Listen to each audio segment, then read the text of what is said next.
Duh. Nah, yes. Ora masalah. Oh. Mula kok laluk ora tau melu. Saiki aja sembrono wis cagak-cagak lah ya ciduk temenanan saiki. Iya. Lah iya ya pitekno nek jane ono main ya duit-duite dhewe. Ha duwite dhewe kae wong kuwi peraturan kok. Ya diinteni sak lili. Peraturan kok sak lilie to, Gong. Mbok menawa gelem lilih. Oh. Nek guneman sak geleme dhewe. Wah, anus. Anita karo Kesi wae ning rodok di anu ki wong ki. Yang Kesi sik. Sing sinden mahal iki. Kes. Dalem, Pak. Wah. Isik gagah men ya nih. Dalem, Pak. Nggih, Pak Dos Arto nggih harus semangat, Pak. Ya. Ya ora masalah. Anang luarne ora?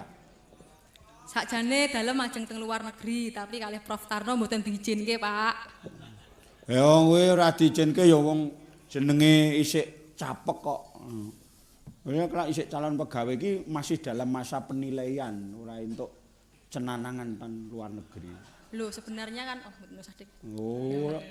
Tak laporke kowe kapok kowe. Nggih mboten. Anda itu kan calon dosen jurusan pedalangan. Nggih, Pak. Dosen tembang, iya toh? Mahasiswamu mongko lanang kabeh. Wah, Joko gedhi-gedhi kae. Piye? Rambute kribo-kribo kae terus kuathoke disuweki kae.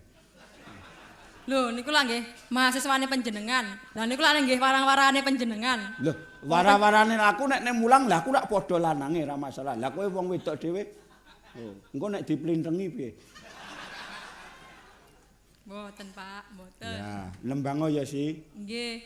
Hadirin sekalian. Wis Gong, wis ora. Nek sok nek dadi manten wayangan tenan lho, Nduk. Nggih, Pak, beres. Piye sok nek busana cara apa? Nek mantene kakung saka Jerman iki terus busanane piye? Kula cara kejawen mawon, Pak, Jawa Tengah. Ya anu ning aja basahan lho. Oh, mboten. Basahan ki lak ora klamben ngono kae. Dadi engko ketok kaya anu ngono lho. Siji kan putih, lah siji ireng ngono ki. Pak, jenengan ning garapi kancane. Nah iya, gimana nanti? Wah, seumben mantene dung neng dung neng dung tok dung tok dung. Lah kok ngono to? Lah aku Kesi iki lak grus mene iki lah kuwi. Wonge kono ki lak semono kuwi. Ning dung no dung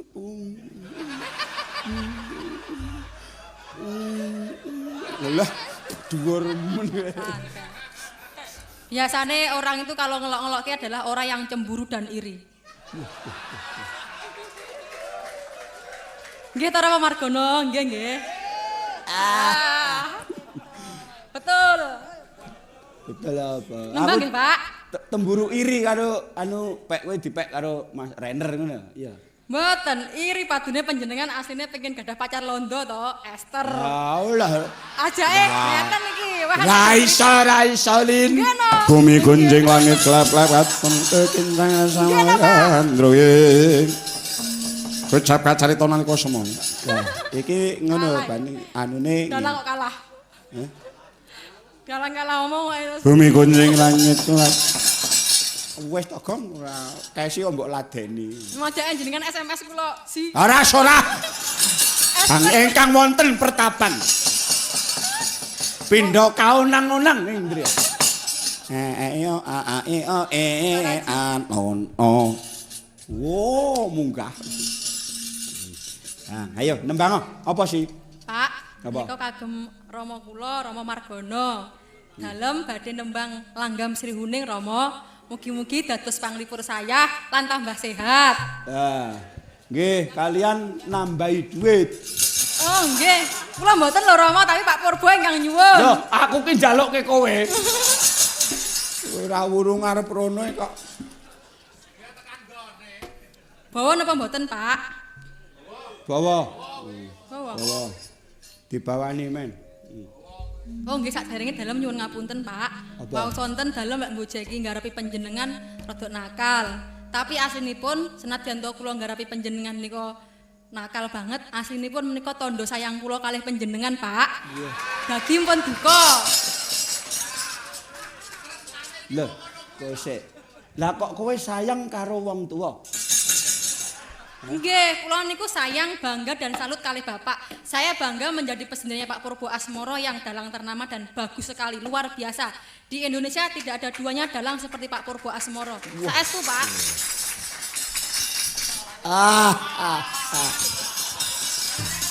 Senenge. Ning ana sing ngungkuli aku. Napa? Pak Wagiman. Mengke kula kandhake bapak kula lho jenengan nek nang griya kula. Sampeyan ora tak wayangi no kowe. Nggih, Pak. Dung neng dong neng dong dung tam tak dung.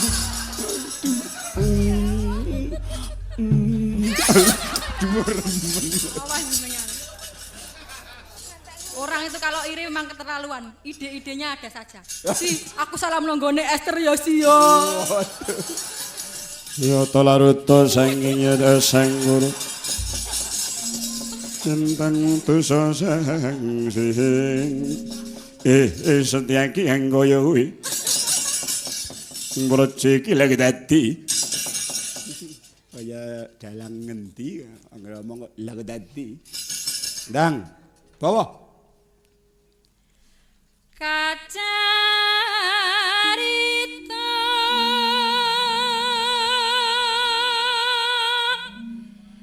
dik jaman kawuri Bukan main suaranya wis. wirat maya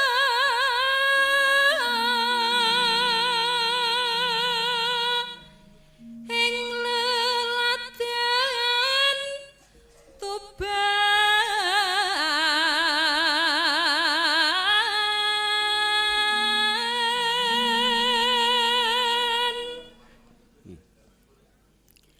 putranira Suralawe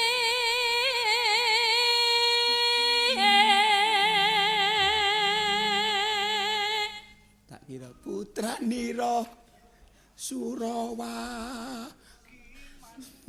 Suralawe tiboke nyanyi kabentuk nandang waya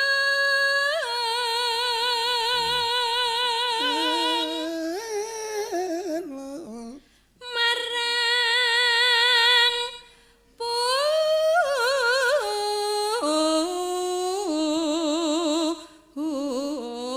putri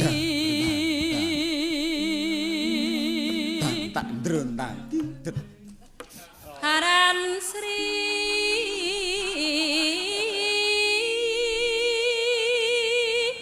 Une Tak tak tak tak. Nah, datan padha ngrahita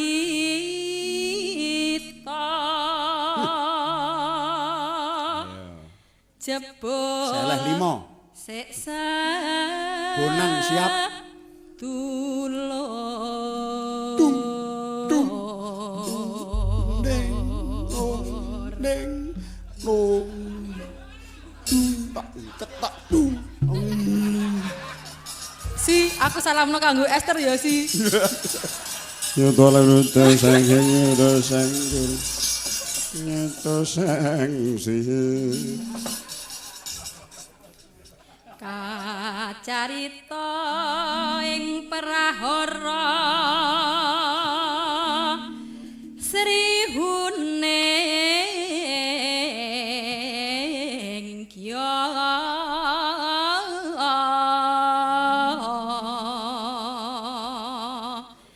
maju ing palagan wani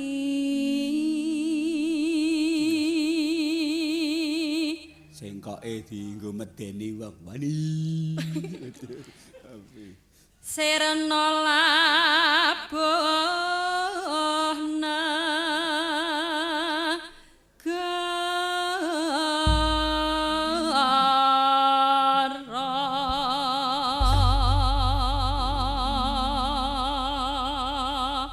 terakhir kali Srining Mustika Tuban langsung diseragenke inone tertak-tak balungane nong ding nong klintak nok nak den nok den tak nak ndun nok ndun plak ya Srining Mustika Tuban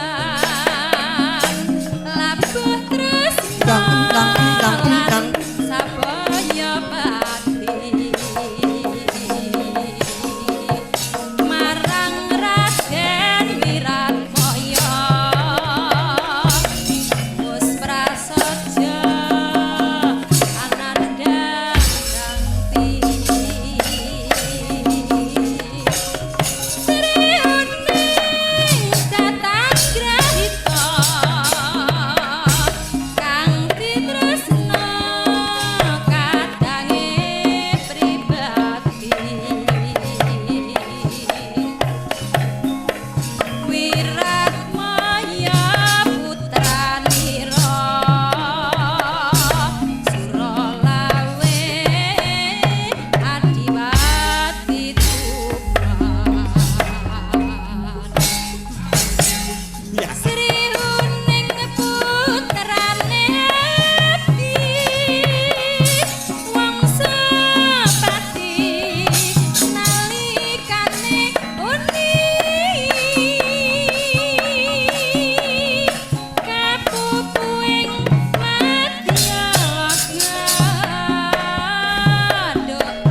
awas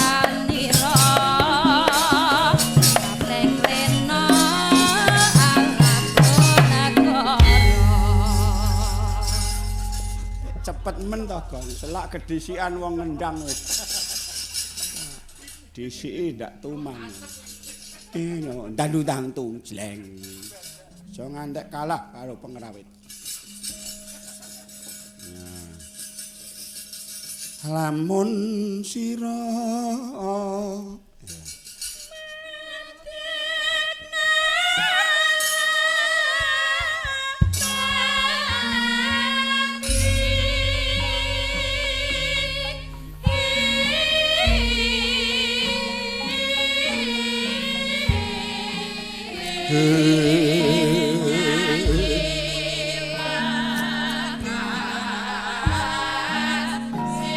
Rere sarto palwono tengranmu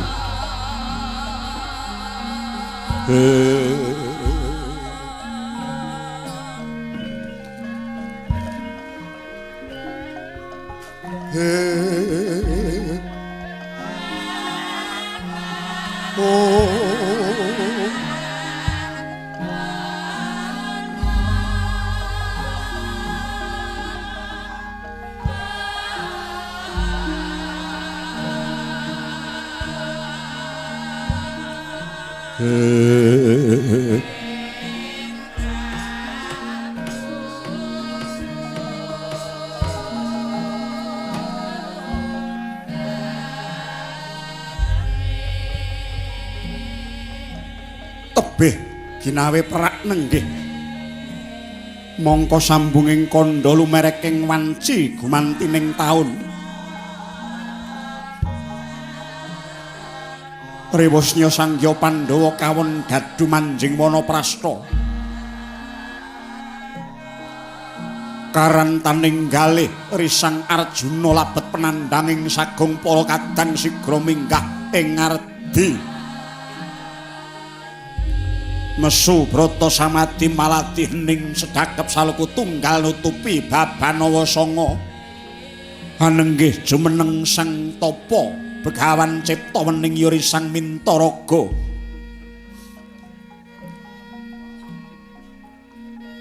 Amuntu cipta ambangun tegi. Suprandini maksih nyanding marastra dibya. Nadyan to mangkono wantring jiwa kabrahmanan ingkang sinurung jiwa kasatriyan kinaya manambeking pandhita suci ingkang tansah ngagungaken Sang Lata Waludya. Mila tatan mokal munta ageng daya pangaribawane persasat sumundul ing antariksa. Maweh daya getring kayangan junggring salaka tambuh-tambuh Sangya Para Dewa. Datan uninging gati kang sinedya dening Sang Begawan Ciptaning.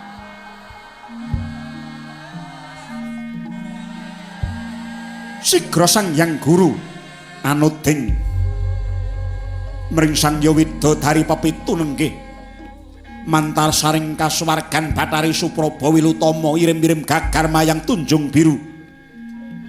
Warsiki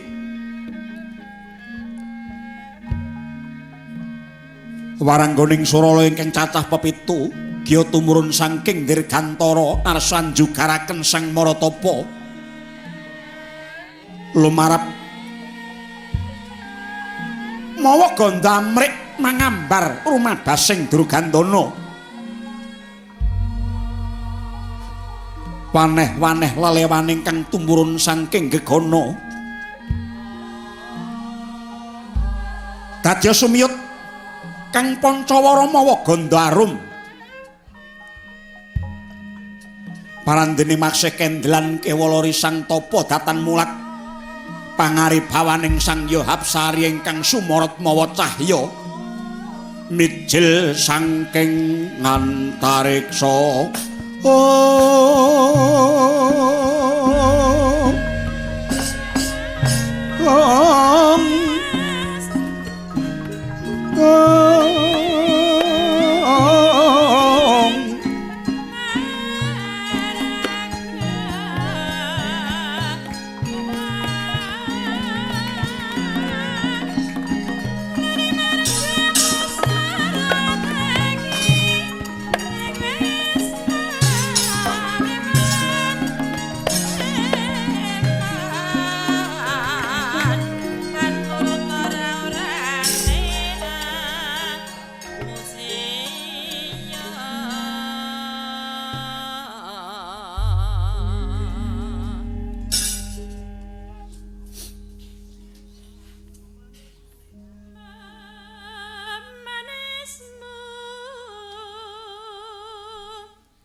Panembahan sang mustikaning jagat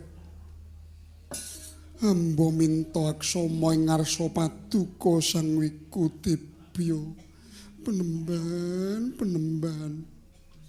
ngungun raos sing manah kula mantasaning widodari kasuwargan pun Supraba Dewi ngunguning raos dene paduka martapa ngantos tetaunan gagra kusika kang sarira Bat penemban kula pun wilutama suwen kula ngarsa paduka bat kula sanget kepengin caket kalian Jingandika Sang Mahayogi raosipun namung tentrem asih lan tresna wonten mriki penemban menawi wonten saya ing sarira paduka kula ingkang sagah badhe meteki lho penemban Nadyan katingal kero kang sarira nanging menawi mangke jingandika penemban kersa lelomban wonten maduning asmara kalian kula pun Bathari Gagar Mayang kinten kula badhe saged dados jampi penemban monggo to penemban mriksani kula penemban ora to penemban kula aturi mirsani penemban para widodari sampun sumadi wonten ngarsanipun Sang Mahayogi sampun ngantos Sekung Subrata kemawon ngantos Jingandika supaya dhateng kadonyan supaya dhateng nikmating Madyapada monggo kula dherekaken kekosok kang sari-sari lelumban ing warih madu penemban Lenglenging Indra mangu-mangu mangungkong kanduhan rimang lir-lirna tanpa kanen yen tan tulusa mengko sang Jahutama sang pandhita wasnya lain kono ta wau Mamet Prana samya hamemiluta memalat waneh-waneh tingkahing Sang Hyang Widodari pepitu ingkang samya nglelida murih jugaring Sang Begawan Ciptaning Parandene kapara saya Sekung samadine apa to tandhane katan mubah katan musik saya alus wijiling napas lan nupus persasat pus jumeneng salira Bathara ana daya pangariba ingkang mijil saking anggane bumi gonjang ganjing langit kelap-kelap katon lir kintanging alit tresang maweh gandrung ana daya pangariba kang saya ageng anempuh kang warangganing Suralaya kendang kabuncang mbuh tibane oh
pamit pasang kaliman tabe sinabeta ngiloduni dumaweng tawang-tawang linepatna ing tulah manu.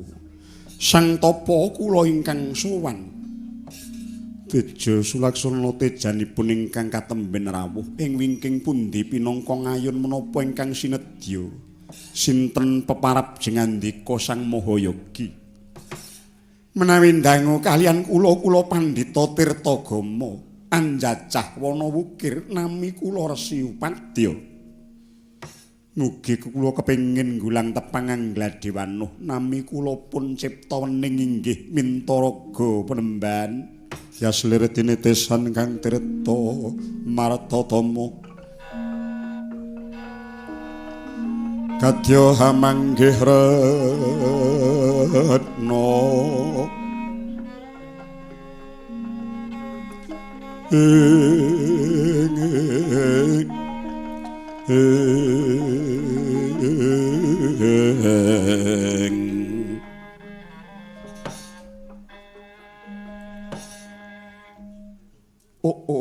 jagat wasisaning Bathara wayah Bathara jagat. Nggir, kula wantun nyebat nggir dhateng Jengandika krana Jengandika masih muda tumaruna. Katingalipun Jengandika anggere ciptaning najan maksih muda teka sampun wani jumeneng pandhita menapa sekinten sampun wuninga menapa werdining pandhita Panemban menawi mboten sisip paningal kula sok sintena ingkang sampun wani mandhita menika kedah jembar bebudenipun berbudi mring sesami penggalih kebak ing kamirahan turta kedah sugih pangapunten. Salajengipun pandhita mekaten kedah luhur pambekanipun tumindak ing kasaenaning sedinten-dinten kedah punjul saking sesamining gesang kejawi saking menika satunggaling pendhita mekaten inggih kedah tansah gegulang ing kasukcen temah tabri nindakaken pandamel rahayu. Waduh nggih. Syukur-syukur menawi sedaya menika sampun katindakaken dening Jengandika angger ciptaning. Ing mangke kula nedya ngaturaken darunanipun sowan kula. Nalika kula ngambara nganglang jagat kedadak kula ketarik dayaning teja nelai sekawit kula kinten tejaning tirta miwah sela utawi weksa. Nanging sareng kula waspaosaken jebul tejaning pendhita ingkang samadhi. Mboten langkung nggih Jengandika anggere ciptaning menika mekaten Penemban tuhu kaluhuran. Mila lajeng kula nyatakaken mriki saking pamawas kula. Sedaya yoga brata kang sarta tandang tanduk anggen Jengandika matrapaken kasutapan kados-kados sampun pratitis. Nanging sareng saya dangu anggen kula neliti kawis tingal lamun andika tasih mangrutingal nggih. Buktinipun menapa dene Jengandika mestani bilih kula mangrutingal nggih. Ing atasipun dika wau pendhita sampun mligi ngesti dhateng kamuksan kenging menapa dene tasih nyanding dedamel pirantos praboting perang ingkang saged damel jalaraning pepejah. Eman sanget lho nggih. Kasubratan andika ingkang sampun pinunjul mekaten kala wau jebul maksih tedas karidu dening garapan donya ingkang boten sepinten ajinipun nggih. Mawi dasar menapa handika nyaruwe dhateng anggen kula nyanding senjata menika Penemban nggih. Kawuningana gayuh kasampurnan menika kedah mligi namung matrapaken reh rahayu. Kedah sepi saking sedya mamrih pati. Kedah sumingkir saking piyawon. Hambek tahwen panas ten drengki srai jail metakil kedah dipun singkiri. Menika kedah dipun singkiri saestu nggih. Ulah panunggal menika kedah namung manteng nyawiji mboten kenging kawuran sarta kasambi perkawis sanesipun. Menawi kawontenanipun andika anggir nama tasih karencana dening kurdaning Pancandriya wekasanipun namung badhe manggih karisaan jalan lajeng kerem dhateng raos bingah kalian susah nggih. Panemban kula sedaya ingkang andika dawuhaken menika wau boten wonten ingkang klintu. Nanging mugi dados ing kawuningan Anggen kula Sekung Subrata wonten ing Indrakila ngriki menika mboten nedya gayuh sampurnaning pati. Kula mboten badhe ngudi kamuksan Penemban. Lho. Lajeng menapa gegayuhan dika anggir?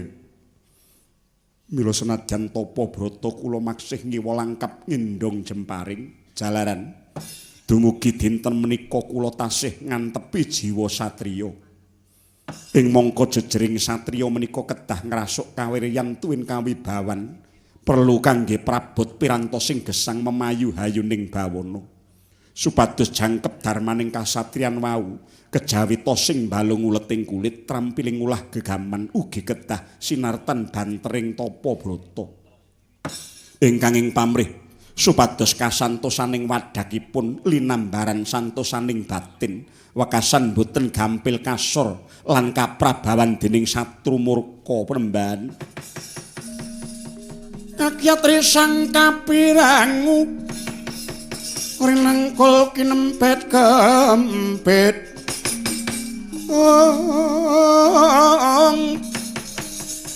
rasa ngretnaning bawana ya tukang walang ati ya tukang ngenesing kias ya tukang kudu gering gong wilahing mas tuhuna sidam sekaring bawana lang namung menapa sedaya gegayan jengan dika kala wau nggih destining manah kula namung kepengin anglaras ing antawisipun Madyapada lan Delahan pados kamulyaning Madyapada nanging ugi ing Delahan inggih Penemban mongko tiyang gadah gegayuhan kala wau kedah salah setunggal menawi mangro mekaten menapa jengandika pitaya menawi badhe kasembadan sauger manteng gantenging pangesti tartamtu badhe wonten margi tumraping kapitayan kula sedaya gegayuhan kedah jinangkah kanthi anteping tekad waton dipun ugemi kanthi anteping manah tartamtu yang mahanasa yekti badhe paring margi sauger kula mboten damel kapitunaning asanes nyata laruta sangking yodha sang guru kula yen tanang utusa sang Sri Pana ing pamawas sang Resi Upadya babar jatining udut Bathara Surapati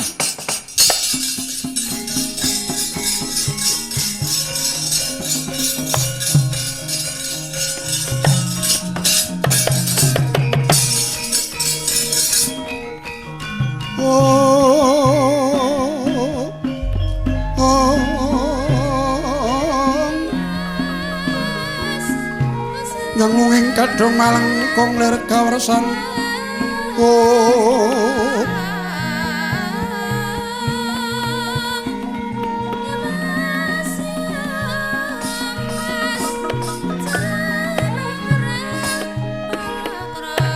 wilahing Mas Tuna Sidam Kulub Arjuna kula wonten dawuh kukulun iya ulun dikake anjajaki jero cetheking penggalihira mula kang saka wireh ulun wis muninga pangrasa ulun jeneng sira bakal ninggalake jiwa kasatriyan nanging tinemune isih jejeke blatmu satriya ingkang mahambek pinandhita mula kang saka iku nggih anteping tekadmu hanggonmu Sekung Subrata satemah amyak warana kang hangalingi tuwuh daya pepadhang ora suwe maneh sang yang guru pribadi ingkang bakal rawuh mrene kulub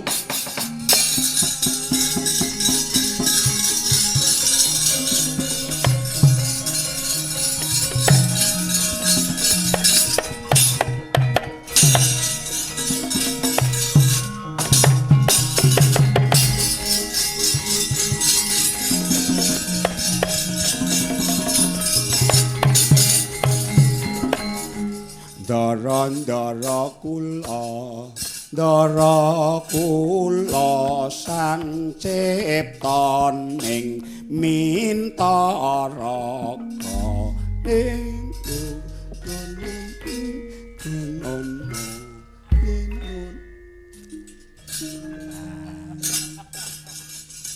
niku cara ngriki Kakang Semar kowe nembang apa? Niku wau Mister Mendem.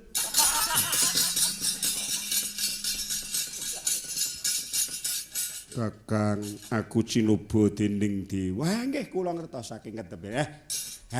Neng piyayi kok nek wis ganteng pangestine kok nganti kaya gunung waja mboten mobah mboten musik kaya sampean. Ten tepa Sinudarsana nggih Gus. Iya Kakang pamuji. Wah. Beda kalih kakrokane anak-anak kula niku. Coba upama Cipta Gareng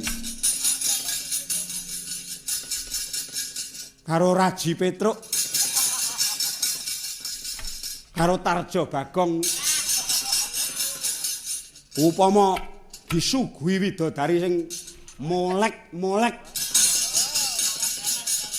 apa ora minger kiblate. Anak mono ngendi Kakang? Sami pados wowoan. Wong pun pinten-pinten dinten mboten nedhi. Mboten enak mangan. Kakang Semar kepengin inggar-inggar penggalih.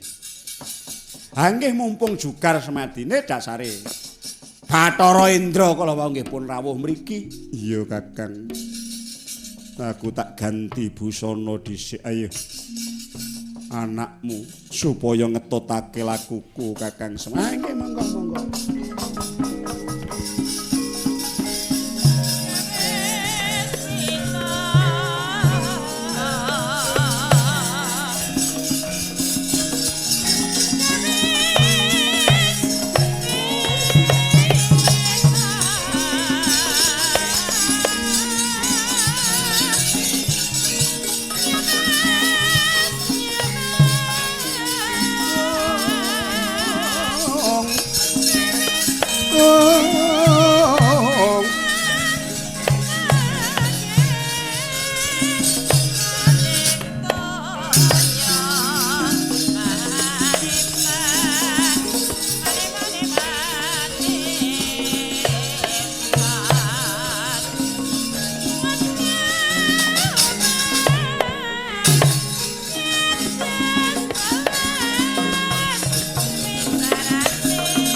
seksa krana kiri-kiri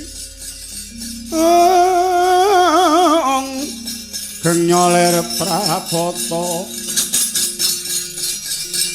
abang kawelagar mangwing mungsuh amin lawan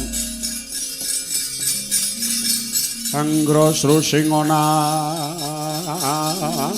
to ladal togok kula katon saka kaduan sumunar apa kae nggone Begawan Ciptaning kok. Mula kula ndhisiki niku kula niku ajeng ngelingke kalih sampeyan. Niki pun cedhak ungganing Sang Tapa ketitik mawa Prabawa wingit kaya ngoten sampun ampun wani-wani gawe rusak. Wah, ladal. Mamang murka wis pinitaya dening ratu kudu mrantasi kok nun. Malah kebenaran yen ketemu menungso sing jenenge Ciptaning bakal tak nggo pengewan-ewan. Aja dielekke wong kaya ngene nek dielekke meni bergudul kuwi. Wong ki ora lunga saka wanda iman supingine wong. Praen ngangger ngono kuwi genah nek wong ngeyel. Pun sakniki wangsul mawon rasa kula kok mboten penak sampeyan ngalor ngidul ditutke manuk bencing.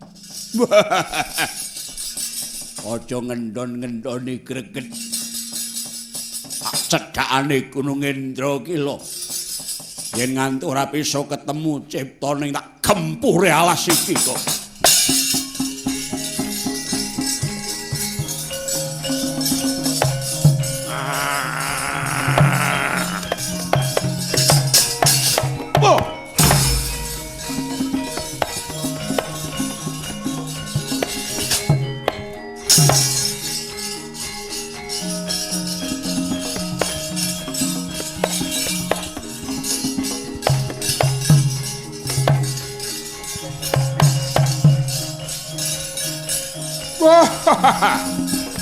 Hot. Oh. Ya. Bah. Oh. Hot. Hey.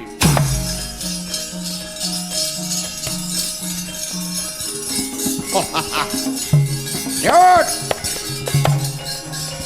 Oh. Oh, hot. Whoa. What? Oh.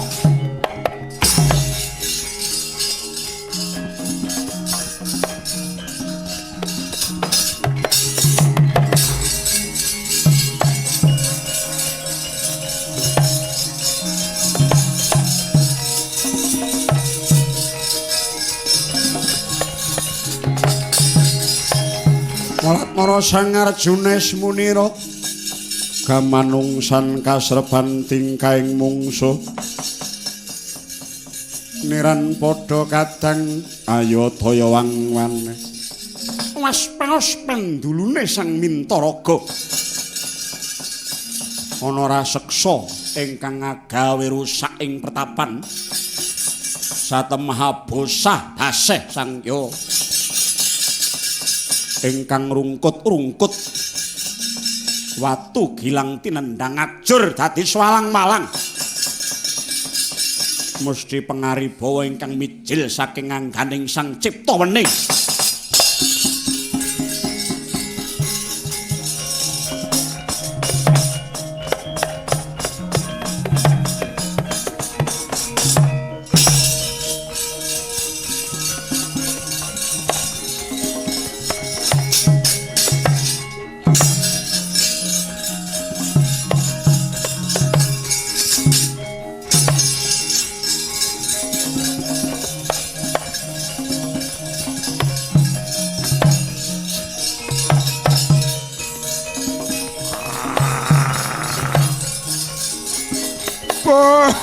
Ayo metu kowe Ciptaning tak kerek gulumu.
Bela, ana celeng.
Jaja muntap lir kinetap duka yayasinipi jaja bang mawingo wingo oplas lagi iki ana menungsa celandakan murang tata kuwi mau beburonku anggep mopo panahku ingkang ngandingini mateni wraha iki mbah redep nyatane tumanseping jemparing dhisik panahku. Kowe arep apa? Perkara iki ora bisa dirembuk, mung kudu tangkep jaja kantaran bau sak gendhingmu tak ladeni.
maksud narimeng kalbu oh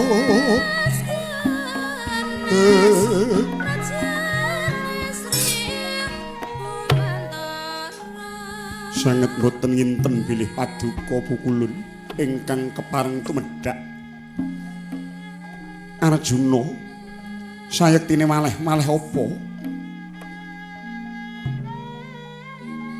ulun wis utusan widodari pepitu lan Bathara Surapati tumurun mring Madyapada anjujuk ing Indrakila nanging sejatine kabeh mau amung ambobot tekatira kalbu panjenengan ulun wis nyumurupi sepirata kandeling kulit wulan atos sing balungira ngadepi bakal dumadining lelakon ning Janalaka sumingkiring ngambek angkara budi cendhala watak nista ya mung kudu suwuh brasta tekaping ulah Darmastuti dening satriya pinandhita kaya jeneng sira lajeng kula kedah tumindak menapa Pukulun Arjuna kanugrahan gedhe tumrap jeneng kita kulup anggonira wis anebus kanthi tapa brata ambangun teki mara tampanana sanjata pamungkas Kyai Pasopati ingkang beda riadapur wulan tumanggal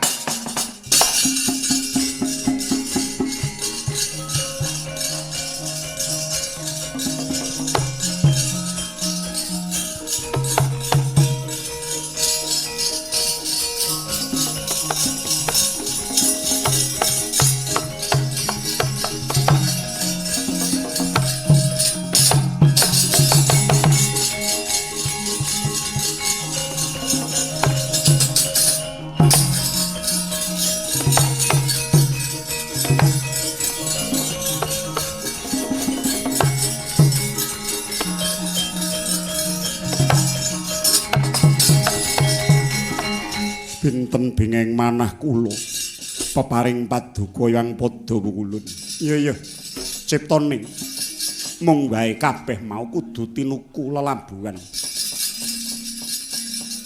najan lebur manjing tumangan kula mboten badhe swala Pukulun sirnakna angkaraning jagat ingkang kasalira Nalindra Ngima Imantaka Prabu Newata kawaca ingkang nedya njungking kayewangan ulun nangebang marang sira kulup ciptaning ngestaken dawuh ulun kanthi marang kayewangan Salindra Bawana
mustrikaning wang kang ngujiwat mawe rasa pengati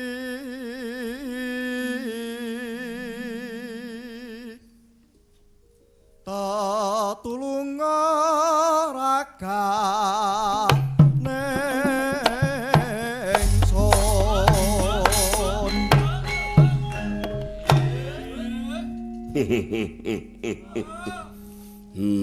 Supraba wong ayu Dung dung nong tete dung dung nong tete Trenggalung senguk mek meong mo ketekur jangking klong cepret jangking klong alak-alaking klong alak-alaka alak-alakaco kang katamanas moro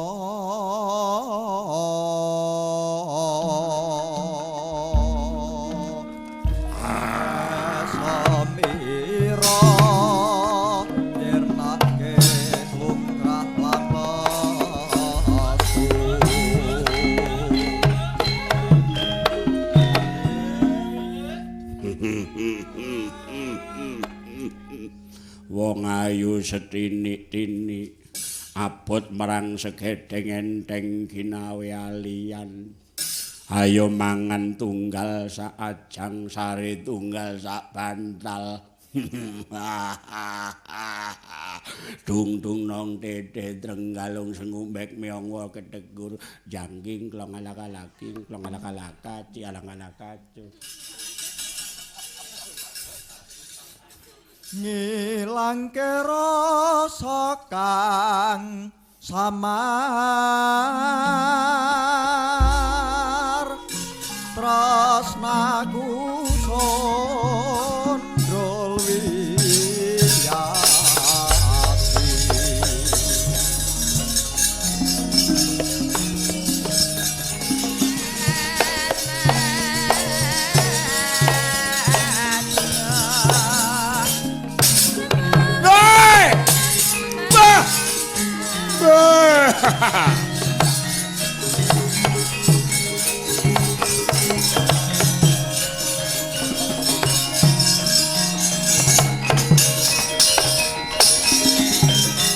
wadananira layu kumel kucem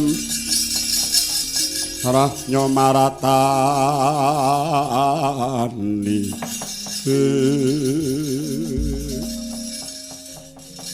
bangsa telek kowe dogok tak elus-elus bathukmu tak temoki kok meneng wae ngaturaken ketiwasan sunuwun ana apa nangis kok ingkang dinuteng kardi tumenggung mamang murka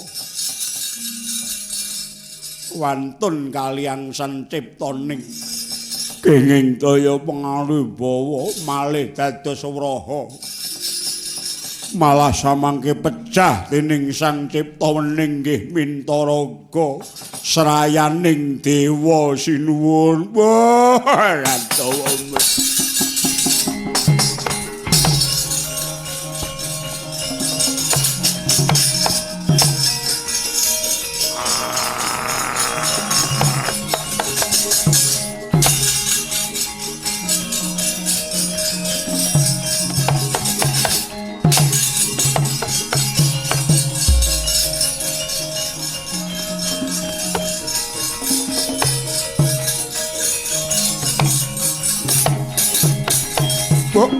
Ladalah sapa iki ciptaning aku. Wah. Kowe sing nantang perkara karo Prabu Newata Kawaca. Aku serayaning dewa. Ayo boyongen Betari Supraba langka ana batanging ciptaning gakilak limpawa.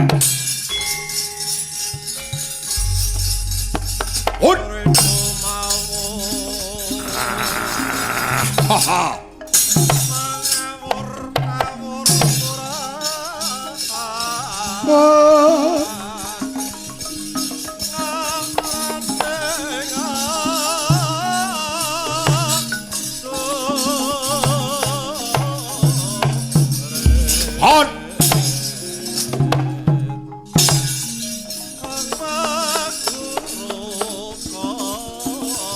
Hot. Ho. Bah. Bah. Hot. Bah.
Hold! Hold! Yeah!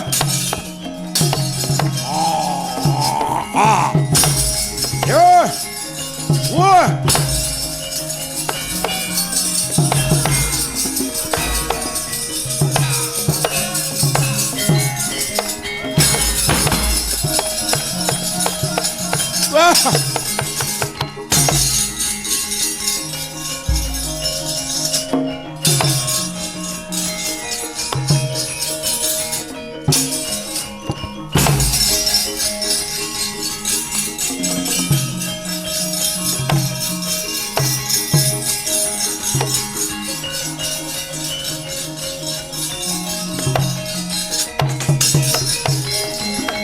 Sampean tek kendang.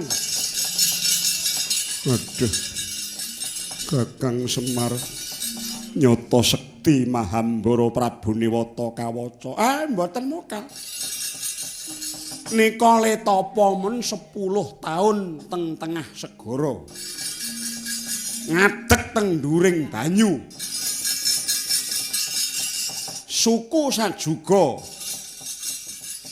Asta sing kering sedakep sing kanan ngatung teng ngawiyat. Niku suwene 10 taun mula kagaduhan aji-aji ingkang ora tedas tapak paluning pandhe sisaning Grenda nadyan dewa sing gamane bledhek. Aji apa Kakang? Aji gineng saka weda ingkang mapan wonten telakipun. Yen ngono aku ora bisa menang tanding Prabu Niwata. Oh. Sampeyan mokal bisa menang nek mboten enten jalarane aji-aji sing manggon teng telak kala wau kecocok. Lire piye?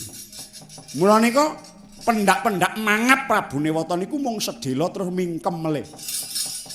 Niku wadine teng telak. Nek telake niku kecocok sujen sak ler mawon dadi lan patine. Apa iya banjur carane supaya Prabu Niwata bisa menga tutuke? Geleme menga nek ketuju prana atine seneng pikire. Carane ambak nika Ratu Wengis ning mboten enten sing diepi-epi kejawi namung Betari Supraba. Nek enten ngarepe Supraba mesti akeh guyune.